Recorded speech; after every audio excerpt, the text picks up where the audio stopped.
Bonjour à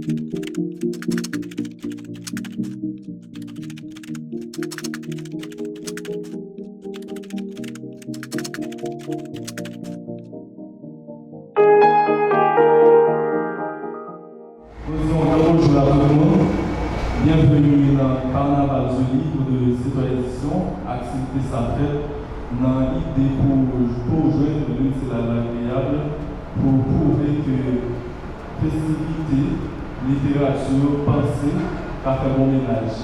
Et dans le cadre d'activité, ça, nous avons plaisir de recevoir Pasteur Serge Hippolyte qui va débattre d'un sujet important qui c'est violence en Haïti. Le carnaval dans l'engrenage. Donc nous disons un grand bonjour à la pasteur Serge Hippolyte et bienvenue. Un grand bonjour à ces trois éditions. Un grand bonjour à tous ceux et à toutes celles qui nous suivent de partout. Nous vous saluons et nous espérons que nous allons passer un bon moment ensemble dans le cadre de cette activité de livre et qui est réalisé pendant la période carnavalesque. Nous avons à réfléchir avec vous sur la violence en Haïti, un carnaval pris dans un engrenage. Et nous savons que le carnaval demeure la plus grande manifestation populaire de la République d'Haïti. Du mois de janvier au mois de février ou de mars, selon la période, dans les bourgs comme dans les centres urbains, les instruments et les musiciens sont à l'honneur. Toutes les catégories de la population se confondent pour un peu de temps.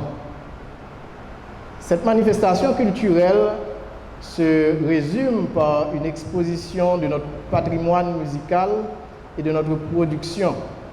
Grâce à une production originale extraordinaire et un assemblage de couleurs, le carnaval conquiert des cœurs tant en Haïti qu'à l'extérieur. En tant que miroir de la société, il porte le reflet de ce qui se joue dans notre société. Je vais vous rappeler quelque chose d'extraordinaire parce que moi, ma première participation à un groupe était de monter un groupe de bancs à pied dans ma ville natale à La Vallée au moment de carnaval. Donc il faut faire certains constats aussi sur le carnaval parce qu'après la chute de Duvalier, nous sommes en train de vivre des périodes de crise sans précédent dans l'histoire de notre peuple. En tant que peuple, nous n'avons jamais vu un carnaval bloqué par les crises que nous sommes en train de vivre. Parce que le carnaval est considéré comme un espace de thérapie populaire. Quand nous souffrons, nous pensons souvent pouvoir trouver le réconfort dans le carnaval. Et de par son ancrage dans la vie du peuple haïtien aussi, personne n'ose attaquer le carnaval de Port-au-Prince, à tel enseigne que le gouvernement de Élie Lescaut a dû perdre le pouvoir pour n'avoir pas organisé le carnaval en 1940. Le carnaval prenait des proportions extraordinaires dans la pensée du peuple haïtien. De l'enfant au berceau, devant un écran, à la foule immense sur le champ de Mars, ce moment charme en public. Le carnaval semble être indispensable dans notre vie. Dans sa douleur extrême et dans son assoupissement, avec des périodes de crise récurrentes, le carnaval national a été transporté dans d'autres villes du pays, avec toutefois un certain nombre de manifestations à Port-au-Prince. Maintenant, nous sommes à un carrefour où nous observons un silence total sur la question du carnaval national. Nous nous sommes mis à nous questionner sur les perspectives pour la réalisation du carnaval national de 2023. Nous avons découvert un silence quasi total sur la question. Nous avons aussi pris conscience d'une violence extrême qui met Port-au-Prince en situation d'enclavement. Les habitants sont comme des prisonniers de guerre qui attendent en silence la minute de leur séquestration. Ayant compris cette nappe de violence qui gangrène notre société, nous avons compris qu'au lieu d'un transfert dans une de ces villes, le carnaval national peut probablement être pris dans un engrenage en l'an 2023. Qu'avons-nous à apprendre du carnaval haïtien? Qu'avons-nous à comprendre de cet engrenage? Dans quel type d'engrenage le carnaval serait-il pris en 2023? En tant que travailleur social et formateur d'adultes, sans avoir la prétention de répondre à toutes les questions, nous voulons, par une approche sociale de la violence vécue en Haïti, tenter d'expliquer les notions de base pour ensuite apporter des éléments de réponse aux questions fondamentales. Passons à l'explication des notions comme carnaval, violence et engrenage. Il faut dire aussi que notre discours ne va pas aborder les formes de violence planifiées qui ont eu cours dans le carnaval pendant le défilé ou le passage des groupes musicaux. Nous nous sommes interrogés plutôt par cette question de violence qui se présente comme un frein à l'organisation de cette manifestation culturelle populaire. Maintenant, essayons d'expliquer certains concepts. La littérature existante nous permet de considérer le carnaval comme une manifestation profane, auréolée de toutes les croyances et convictions sacro-saintes, introduit en Haïti pendant la période coloniale. Il représente un des temps les plus forts de l'année civile, une des formes de célébration de masse que pratiquaient les Grecs en l'honneur du dieu du vin. On pense que le terme carnaval est dérivé de carne valé qui signifie adieu à la viande, un nom à la chair. Cela a un lien avec le carême qui est une période de 40 jours de privation. Pour la plupart des chrétiens, le carême est cette période de réflexion sur sa vie et de communion avec Dieu. Le but du carnaval, en ce sens, était d'offrir des jours de réjouissance avant la période de privation de 40 jours. Nous comprenons le carnaval comme une manifestation culturelle européenne implantée en Amérique au moment de la colonisation. Celui-ci fut diversement adopté dans les colonies et fit corps avec les autochtones pour devenir un véritable lieu commun de communication d'émotions. Lucie Pradel, dans la revue Érudit, dans un article portant le titre « Patrimoine partagé et carnaval caraïbéen », elle voit dans le carnaval, dans sa forme actuelle, une grande fête populaire, un temps fort de la vie culturelle d'un peuple, un rassemblement de centaines de milliers de participants débutant au début du mois de janvier pour atteindre son point culminant pendant les 3 jours gras. Volgeli fait remonter la naissance d'un carnaval moderne en Haïti après la période de l'occupation américaine vers 1934. Et il distingue aussi 5 grandes périodes dans l'histoire de notre carnaval. La période allant de 1946 à 1957, la chute de l'ESCO, comme nous l'avons dit, est un ennemi juré des manifestations populaires. La deuxième période de 1957 à 1964, c'est la présidence à vie. La troisième période, s'étend de 1964 à 1971, c'est le déclin de Duvalier père et le couronnement du fils. La troisième période, c'est la période de la République héréditaire, avec un carnaval qui devient de plus en plus populaire, où les puissants de l'air profitent de ce temps pour prendre leur ébat. Et finalement, la dernière période, qui date de 1986 à nos jours, qu'il considère comme une période de transition qui vient exactement après la chute des Duvaliers. Maintenant, posons-nous la question pour comprendre qu'est-ce que la violence. La violence est perçue normalement comme un usage abusif de la force contre un élément en face. Cette définition a le mérite d'être simple. Par contre, elle ne nous permet pas de voir les contours de la violence. Un journal du Canada voit la violence comme un comportement qui effraie, isole ou contrôle une autre personne et qui peut être isolé ou répété. Pour ce journal, la violence peut prendre des formes comme celle-ci. La violence physique, la violence sexuelle, la violence psychologique, l'exploitation financière et la négligence qui est aussi considérée comme une forme de violence.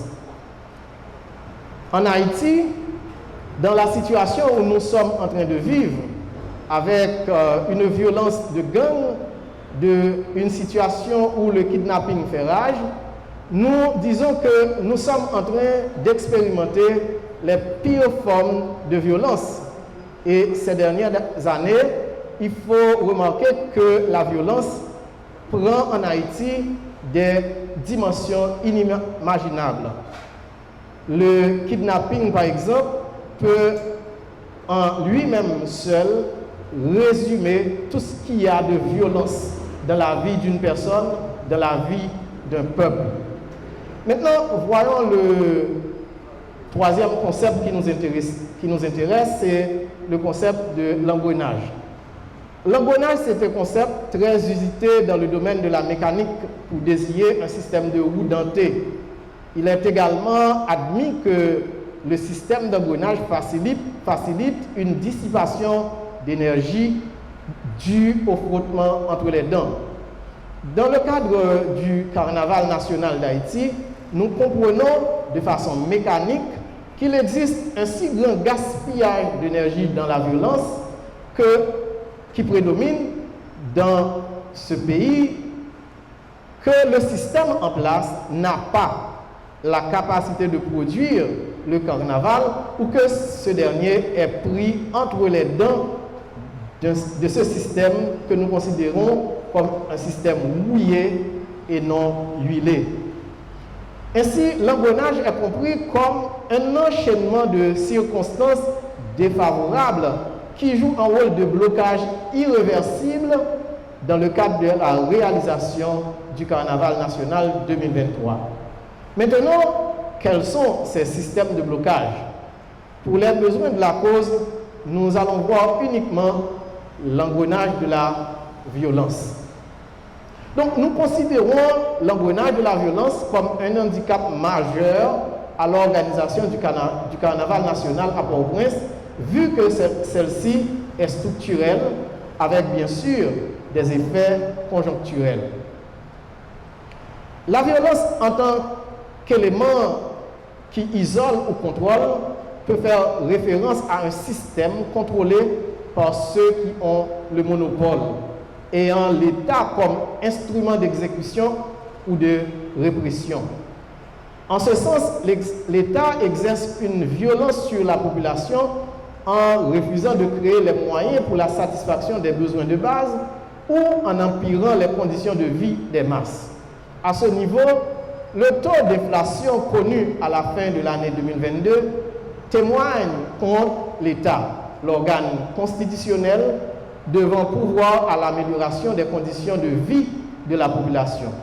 Ainsi, au moins 3 paramètres liés à l'inflation sont les signes d'une violence structurelle qui influe négativement sur l'organisation du Carnaval national 2023 en Haïti. Le premier paramètre est lié à l'effet de l'inflation. L'accroissement excessif des instruments de paiement en Haïti l'année dernière a entraîné une hausse des prix de tous les produits et une dépréciation de la goude, notre monnaie locale. Ainsi, nous voyons diminuer le pouvoir d'achat des ménages, entraînant du même coup leur enlisement dans la pauvreté.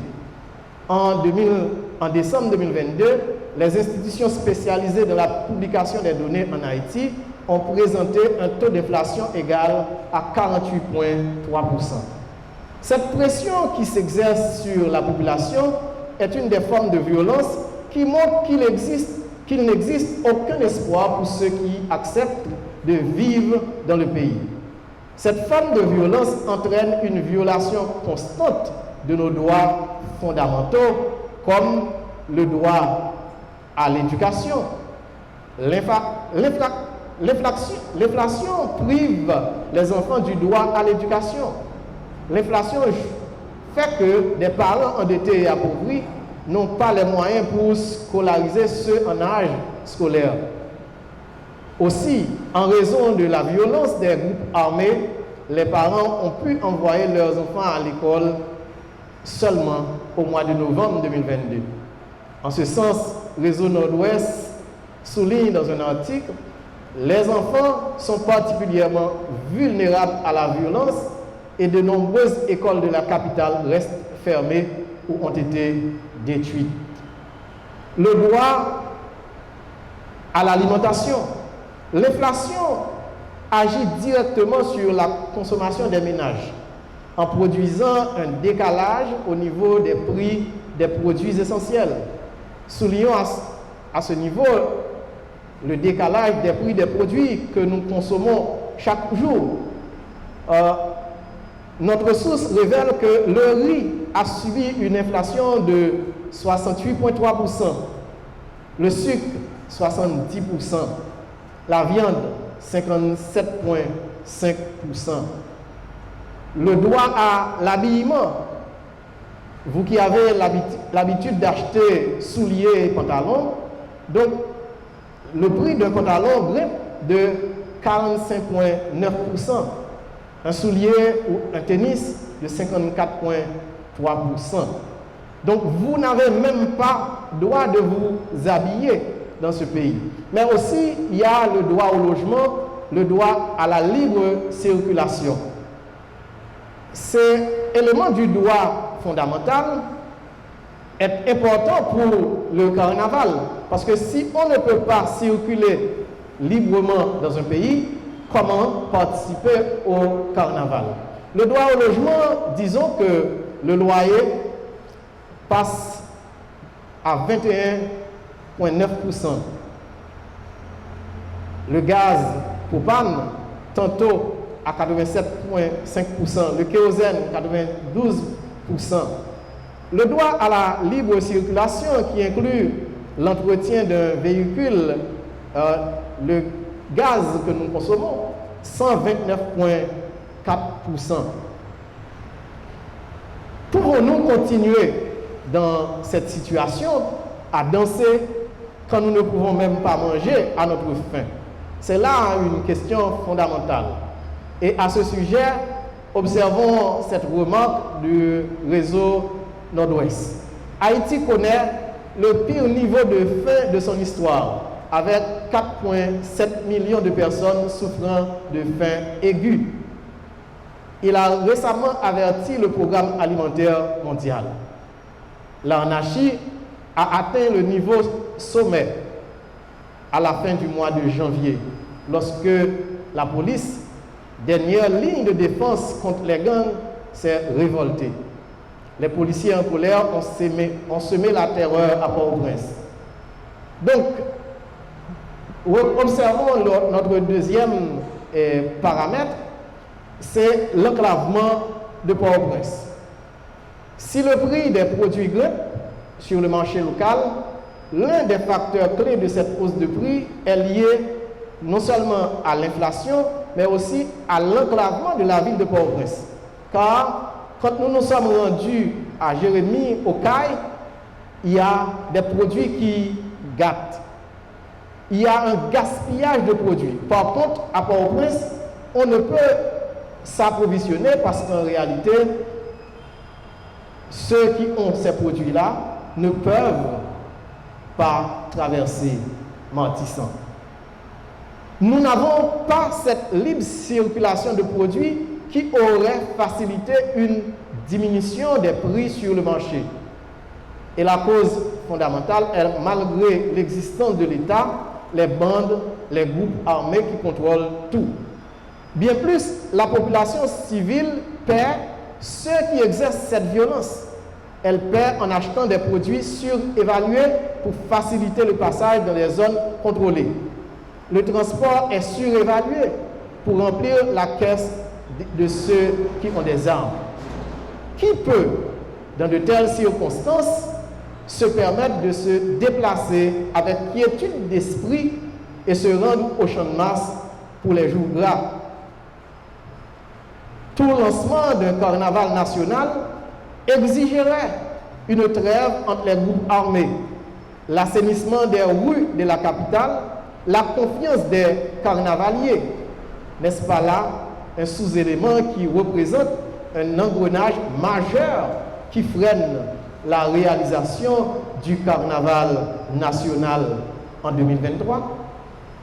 Un troisième paramètre, c'est ce qu'on appelle l'implication de l'État dans la violence que nous sommes en train de vivre maintenant. Les organisations des droits humains persistent sur l'implication des politiques dans l'orchestration de la violence vécue par nous autres en tant que population. Les trois pouvoirs de l'État semblent avoir des implications dans cette violence de rue que nous constatons en Haïti. Certains rapports d'instances internationales militent aussi en faveur de cette idée. Certains ministres de gouvernement ont été forcés à démissionner pour leur implication dans la violence. Des sénateurs sont sanctionnés par la communauté internationale pour leur implication dans la violence. Nous parlons de pouvoir judiciaire avec des juges au service de la violence. Si l'État d'Haïti, à son plus bas niveau, serait coupable de violence sur une population sans défense, serait-il censé d'éviter cette même population à danser pour continuer à oublier sa douleur, sa misère et sa destruction? Non seulement la violence du système constitue un blocage à la réalisation du carnaval national en 2023, mais nous vivons une période où la permission des groupes armés serait nécessaire pour n'importe quelle activité. Nous nous posons cette question. Avons-nous ou ceux qui réalisent le carnaval ont-ils déjà l'autorisation des groupes armés pour réaliser le carnaval 2023? Donc, le carnaval est pris dans cet engrenage structurel, mais aussi il est pris dans l'engrenage de la violence des groupes armés. Le professeur Michel Soukar, à l'une de ses entrevues, a fait remarquer qu'à un moment, si on ne joue pas bien pour enrayer les groupes armés qui pullulent un peu partout à travers le pays, il serait impossible de laisser sa maison sans leur autorisation. Maintenant, nous sommes en train de vivre ce que beaucoup de personnes dans notre société appellent la prophétie de Soukar. Mais comment demander à une population aussi traumatisée par la violence des groupes armés à prendre les rues pour se rendre au carnaval? Le colonel Rebu disait dans une de ses entrevues que la région métropolitaine de Port-au-Prince a l'apparence d'un pantalon avec un ceinturon. Elle est totalement entourée. Au moins le bon sens saurait guider dans le cadre de l'organisation d'une manifestation culturelle comme le Carnaval national 2023. La violence des groupes armés paralyse aussi la sécurité. Il faut dire que ceux qui sont placés pour garantir la sécurité de la population ne sont même pas en sécurité. Ils tombent un peu partout sur les balles assassines des groupes armés. Bien plus, des commissariats sont saccagés, pillés, sans aucune réponse valable. On raconte l'histoire d'un sous-commissariat à Pernier qui a été déchouqué par les membres d'un groupe armé. Les histoires se répètent avec des policiers tués, soit à Liancourt, à Thibonite, à Pétionville, des corps de policiers massacrés, qui n'ont même pas eu la possibilité d'avoir une sépulture. Dans cet engrenage qui va avoir l'obligation d'assurer, dans cet engrenage qui va avoir l'obligation d'assurer la sécurité des carnavaliers, des policiers et de ceux de la population, pourrait-on faire appel au casque bleu ou blanc pour le faire?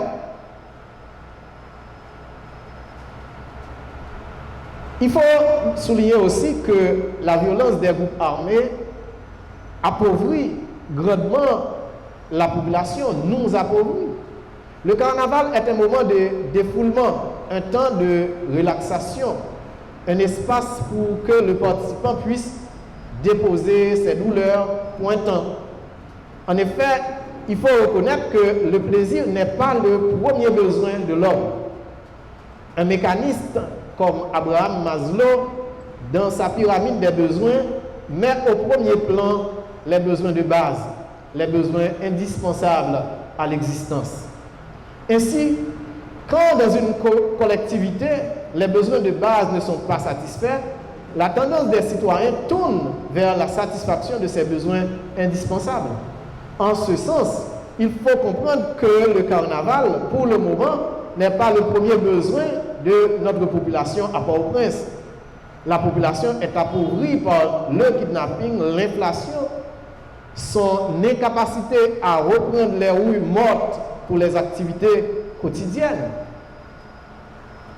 Il faut aussi souligner un troisième élément, c'est que le carnaval est pris dans l'engrenage du désespoir.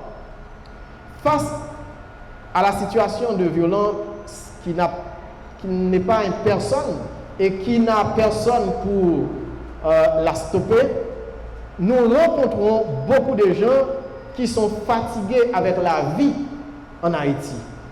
Cette forme de violence, nous disons qu'elle déshumanise le citoyen. Imaginons le cas d'une personne qui avait pris une hypothèque pour construire une maison dans un coin des environs de Port-au-Prince. Maintenant, cette personne est obligée de faire un bail d'une ou de 2 pièces de maison pour éviter la terreur des groupes armés.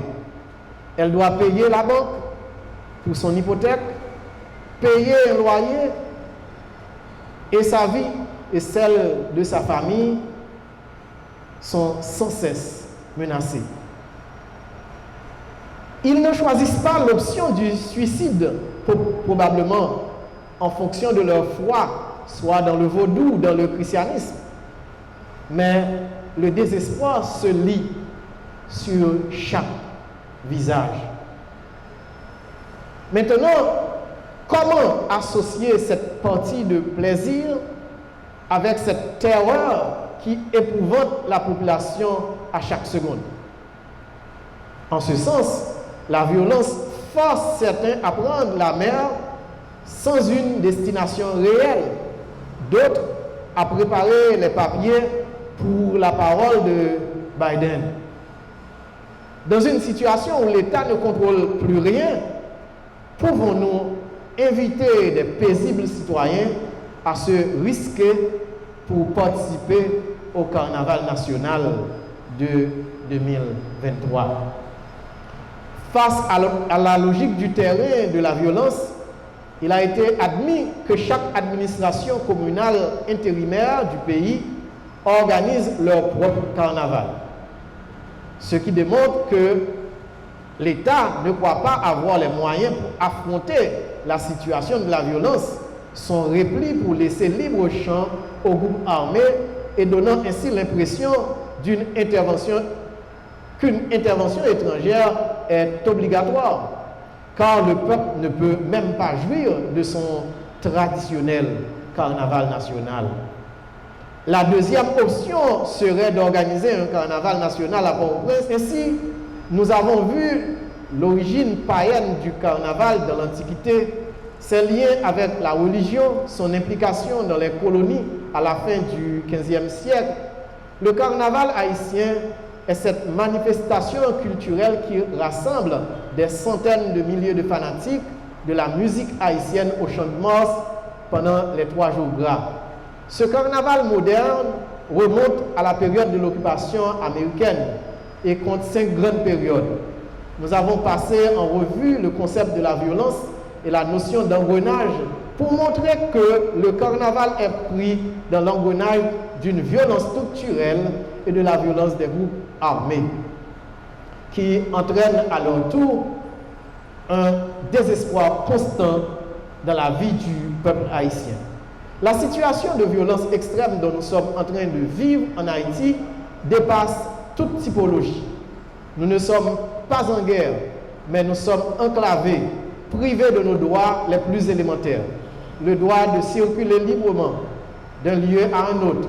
Vous connaissez sans doute l'histoire de Plantin dans Jeunesse envoûtée, qui a dû laisser sa ville natale pour rentrer à Port-au-Prince dans le cadre de la préparation de ses papiers pour se rendre au Chili. Il a été kidnappé à Mantissan. Lui, il a eu la vie sauve, mais d'autres, non.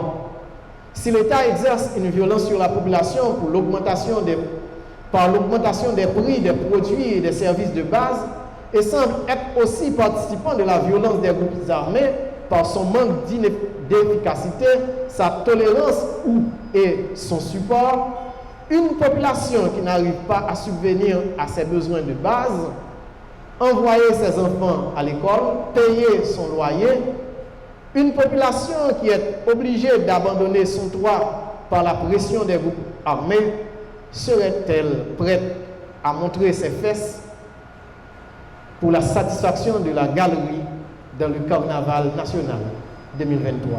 Merci.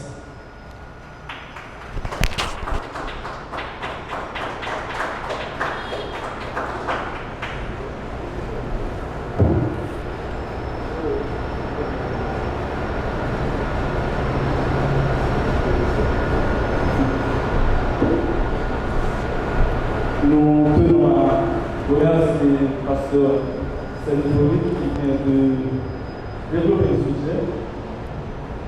Une violence en Haïti, un carnaval dans l'engrenage. Donc, nous remercions lui. Alors, nous faisons passage à mon public au cas où nous avons une question. Et nous avons la décision à pasteur Yvonne.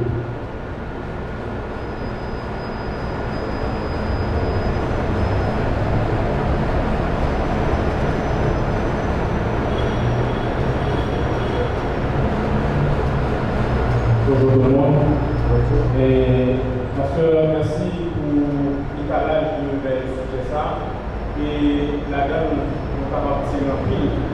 Et par rapport avec les conditions socio-économiques de la population qui a dégradé, d'une part, et d'autre part avec l'organisation carnaval comme étant une festivité et qui a donné un avantage économique, est-ce que l'apport que avancé là, pas non seulement lié avec question de l'inflation avec l'intégration au problème de sécurité qui est dans le pays, qui est capable de déblocage, ou bien non carnaval capable de réaliser, mais avec des précautions par rapport avec monter au avantage économique capable de porter une population qui est vulnérable. Parce que, on regarde, les gens qui sont censés entrer pour le sport dans le festival de ça, c'est les gens qui sont censés être classe moyenne. Et les gens qui sont censés être entre guillemets le conseil de la classe moyenne, c'est machin, capomé, c'est c'est bénéfique. Est-ce que organiser carnaval, oui ou non, dans un moment dépressé par rapport avec mairie de Port-au-Prince qui mettait de l'heure pour carnaval entre 10h et 6h PM. Merci. Merci pour la question. Ça, c'est assez intéressant. Et non, l'analyse qu'on a fait est intéressant pour nous garder paramètres que nous considérons. Il y a un paramètre que nous sommes capables de considérer pour participer dans un carnaval, c'est l'histoire de sécurité. Est-ce qu'on a une inquiétude d'esprit pour vous-même, pour descendre sous champ de masse, pour l'aller dans le carnaval, même gens ça habitué fait. Et ceci, littéralement, paraît aux yeux que même les organisateurs ont décidé pour écouter tant que nous devons nous joindre dans le carnaval. Donc ça montrait que gagner un malaise. Mais par prudence aussi, là nous connaissons un groupe armé, pas aucun monde qui gagne effectivement contrôle. C'est un risque lié tout lorsque vous exposez la vie du monde pour venir participer dans une activité qui est capable de regrouper un peu de monde et puis vous pas un contrôle de groupe qui parfois ils ont décidé de venir dans un palais, de tirer contre eux et puis ils ont viré d'eux. Donc, sécurité, monde qui a participé dans l'activité d'abord, il faut nous rappeler, moi-même, j'ai habité Carrefour. Et là, j'ai habité Carrefour, il y a un Carrefour, il descend dans le carnaval qui a fait Port-au-Prince. Mais je dis, est-ce qu'il y a une possibilité pour que le monde qui a sorti Carrefour, pour que lui quand même osé en route pour vivre pour plaisir qui est capable même d'entraîner l'homme. Donc, ça n'a pas dans le pays aujourd'hui, on reconnaître que il y a un monde qui prend un risque pour sortir, pour aller régler nos besoins, il est capable de perdre la ville, il n'a pas besoin de aussi on a décidé de prendre un risque pour que la jouir une partie de plaisir qui, dans l'intervention, c'est un bagage normal, les considérer contexte natif, carnaval là, est considéré comme un moment de défoulement, son période où les gens mettaient à terre une série de chocs que vous avez dans la vie, mais au prix de leur vie, est-ce que, ou même, si vous êtes responsable, vous êtes capable d'encourager le monde à prendre risque dans le niveau que nous. Maintenant, aspect économique carnaval là, nous avons toujours à plaider pour que une activité culturelle et populaire comme ça, est capable d'exploiter au mieux. Et le pays est capable de profiter d'une activité comme ça. Mais nous ne pouvons pas arriver dans le cas pour ça. Côté carnaval là, il est rentable. Et on bien dit, les gens qui sont principal bénéficiaires, c'est des gens qui gagnent de acquaintance pour réaliser les stands. Sous champ de massage, nous avons des scandales qui viennent dans le magasin. Et les petits commerçants qui, au jour le jour, sont sous la route. Ils ont bénéficié parce qu'en fait, ils vendent une série de produits, ils ont des possibilités pour plus de produits écoulés. Mais plus de produits écoulés, c'est à quel risque? Et ça, c'est un élément qui est important. Dans une capitale qui est enclavée, ou pas capable de courir dans le nord, ou pas capable de courir dans le sud. Donc maintenant, il faut mesurer le risque par rapport à une activité comme ça qui a rassemblé des centaines de milliers de participants. Donc, il faut garder l'aspect risque et la donne pour ne pas mettre plus de monde dans la situation pour crier toujours.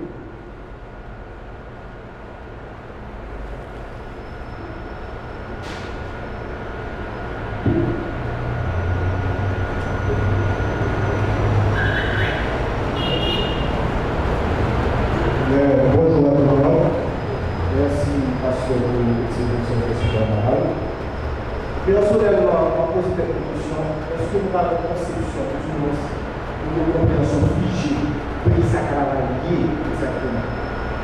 Parce que le carnaval est une activité artistique qui a pu réaliser le jour le bon côté, le bon, le milieu qui organise le carnaval. Il y a conscience tout dans ce jour-là. Pour présenter toutes les difficultés qui permettent que le carnaval l'a fait, une difficulté qui empêche le gouvernement de faire le carnaval. Mais, nous, on va passer. Nous avons dit que ça carnaval lié artistiquement. Est-ce que nous sommes capables d'utiliser le carnaval-là comme étant un vecteur de pacification ou artistique? Est-ce que nous sommes capables en dehors de carnaval là, nous veillons des messages qui sont pacifiés, pas de 100%, mais en pourcentage plus ou moins de l'expression. Merci. Nous connaissons trois musiques dans la vie du monde. Et si on tenait compte de trois musiques dans la vie du monde, genre musique capable de contribuer dans le changement de la vie du monde, nous n'avons pas de doute que une option comme ça, c'est capable de bagaille qui est opportun et que les gens qui ont organisé le carnaval, sont capables d'analyser ça comme un élément en plus qui est capable de permettre que le carnaval là, tout beaucoup plus utile à la population, pour être capable d'utiliser pour former les gens, pour décourager les gens à aller vers la violence. Nous voyons ça dans une série de carnaval qui réalisé déjà, côté il y a des groupes qui eux-mêmes ont dénoncé, il y a des groupes qui sont spécialisés dans ça pour dénoncer ce qui a passé dans la société. Même j'entends il y a des groupes qui sont spécialisés pour encourager ce qui a passé dans la société. Donc ça c'est au niveau de contenu. Ça c'est c'est-à-dire équipe qui est chargée pour organiser le carnaval là, il est capable toujours réfléchir sur des éléments comme ça.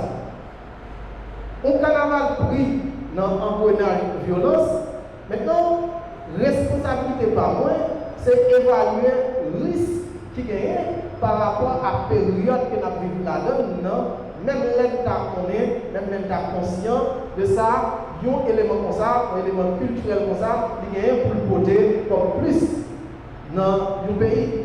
Maintenant, c'est assez intéressant pour regarder le niveau risque qui gagne. Et ce n'est pas moi-même qui dit qu'il y a un risque. Tout le monde reconnaît qu'il y a un niveau risque très élevé par rapport à la réalisation du carnaval 2023. Et le premier niveau de discours que ou même avec détendu, c'est un niveau de discours qui dit chaque communion, il y a organisé pour le carnaval par eux.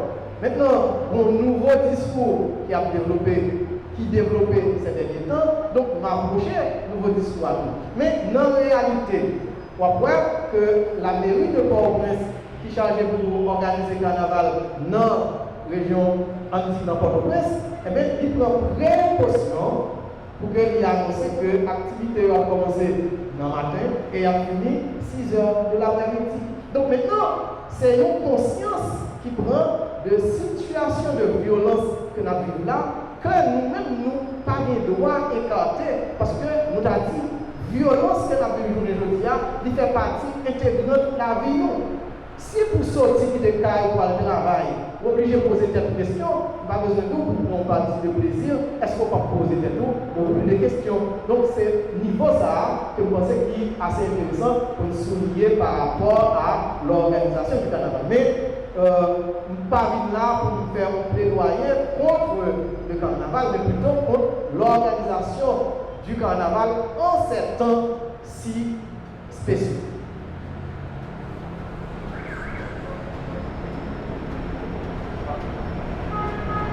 Pas d'autres questions? Alors, comme une autre question, c'est encore une fois Pasteur Hippolyte.